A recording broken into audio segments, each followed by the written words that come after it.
Publi Virgili Marones, Eclogue prima, split screen style. We have a dialogue between Melibbius and Titurus, paired with A.S. Klein's lovely English translation, which is freely available. So hope they don't mind this. Titere, tu patulare cuban subtegmine fagi, silvestrem tenoimus am ditaris avena, nos patriae fine, set dulcia linquimus arva, nos patriam fugimus. Tu titere, lentus in ombra, formos sans resonare doces amarilidas siluas.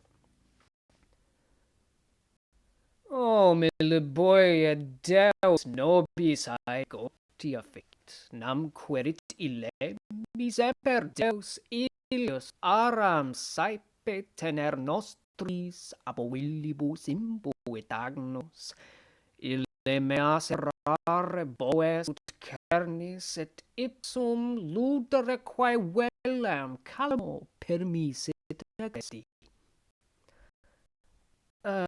Non quid video mirmax unque totis usquadio tubato agris en ipse capellas protenus aegragon tiam vixtiaco hic intertensas corrios modonamque gemellos tem gregis asilic nulla conixare liquid.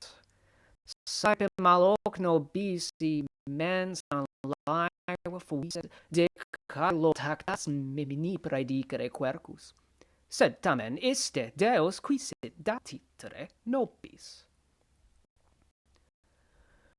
Urbem quam dicus Roma Melibbiae putavis, stultus ego vic nostrae similem qui saepe solemus pastores ovium teneros debellere fetus, sic canibus catulo simile sic matribus aedos noram, sic parvis componere agna solebam. Vero tant alias inter caput exulet urbes, quantam lenta solent inter viburna cupressi. Et quae tanta futo mamti causa videnti, libertas quae sera tamen respexit inertam, candidi or post quantum denti baracadebat respexitamen, et longo post tempore venit, post quam nos amarilis apet Galatea reliquit namque, fatebor enim dume Galatea tenebat, nec spes libertatis erat neculi, quam vis multa meis exiret victima saeptis, pinguis et ingratae prameretur causius urbe. Nonum quam gravis aere domum idectra ridibat. Mirabar quid Deus amerili vocares, qui peneras sua pereris in arbere poma, titus hinc aberat ipsae te titere pinus, ipse te fontes, ipsae arbusta vocabant. Qui ferem neque seviti mixire licebat, nec tam praesentis alibi cognoscere divos, inc in vidiuenem Libie quot annis bise nos, qui nostra dies altaria fumant, hic mihi responsum primus detet ille petenti, pasci tutam te bove veri, submitite tauros. Fortunates enex ergo foruna nebunt, et tibi magnatis quam vis lapis omnia nudus, limososque palus obducat pasquo non insuet gravis temptabunt babula fes, et malaucni pecoris contagia laedent.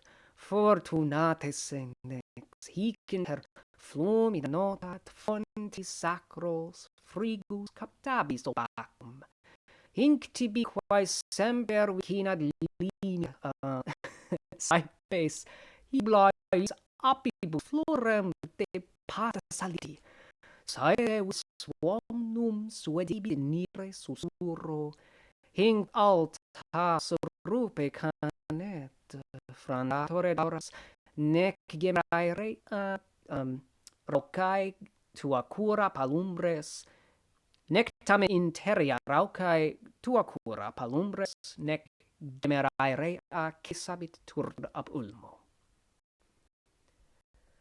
Ante leves ergo pascentur aeteret ceri, et fretra destituent nudos in litore pisces.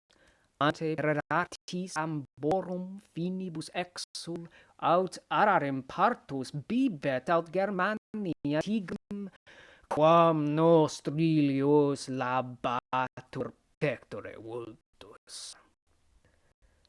Atmos hinc aliis entis ibimus afros, parsquiti et rapidum pretae emos avaxen, et penitus toto divisos orbe Britannos, en unquam patrios longobus tempe finis, pauperis et turbi congestum caespite culmen, post ad quod mea regna videns arbararistas.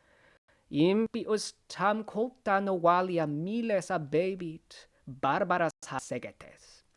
En quo discordia civis produxit miseros, is nos inserimus agros, insere nunc me libie piros ponor dentes, ite mea felix quam pecus, ite capellae, non ego vos post hac vidi proiectus in antro mos apenter rupe webo, carmina nulla canam, non me pascent capellae, florenten vitisut salices carpes amaras.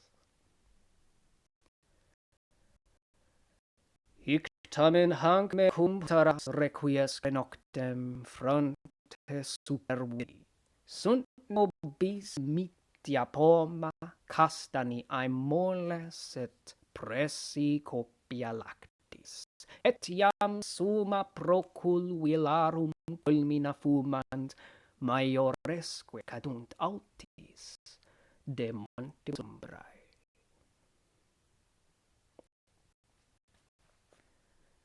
Gratias pro spectantibus. Sic semper, amici. Valete.